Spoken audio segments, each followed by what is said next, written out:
นี่แหละกองบุญกองฮดคนแหละกองฮดเป็นผู้เล่วัดภูศาสตร์ตะบนอาจารย์ใส่กรีคนที่จะไปถวายเงินได้เงินที่ไปแค่ในบ้านเนาะแค่พระมีคนปัจจัยมาถวายวัดว่าลาเหมือนที่คุณทราบเพิ่นเป็นปัจจัยเนาะวัดภูศาสตร์ตะบนอาจารย์อย่างผู้รู้แล้วก็อย่างผู้เล่ผู้รู้เป็นเจ้าว่าแต่เพิ่นเห็นอย่างพ่อกาดวัดภูศาสตร์ตะบนอาจารย์จากที่นึงใครดอกว่าไปแห่เมื่อกี้เนาะไปแห่พระแต่มีคน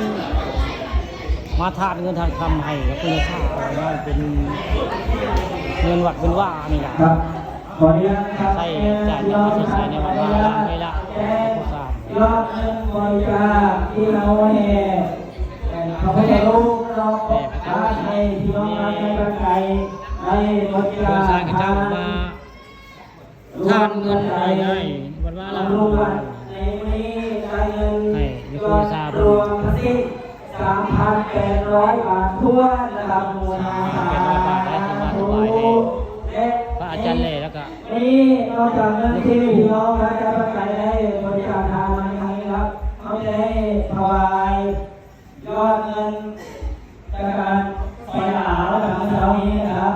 ถวายทางบริการนี้เลยนะครับยอดเงินสอยดาวรวม 1360 บาททั่วนะครับ1360ตัวแดงเงินซอยดาวมาเช่า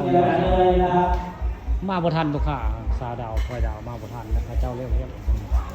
ลงมาบ่ทันเจ้าซอยดาวจะเศร้าเรียกบ่ทัน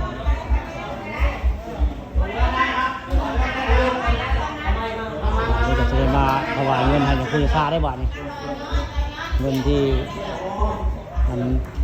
ก็ทลากเนาะมื้อเช้านี้ในบุญนี้บุญในผู้นี้ต่างๆคนก็จะเมื่อหลายละมันเหลือหน่อยว่าไงคุณเฮ่หลายอยู่กับหลายบ้านหลายมือเพราะเฮ่ก็จะเกิดเมื่อกับพี่เนี่ยยังกระส่วนหน่อยนี่ก็บริเวณวัดวาอารามของมือผู้เล่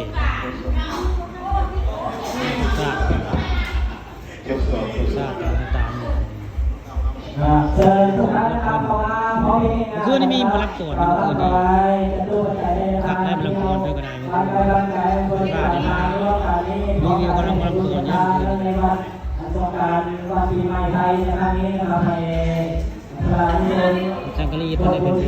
ลงแก่ครอบครัวทุกท่านในปีใหม่ไทยครั้งนี้นะครับ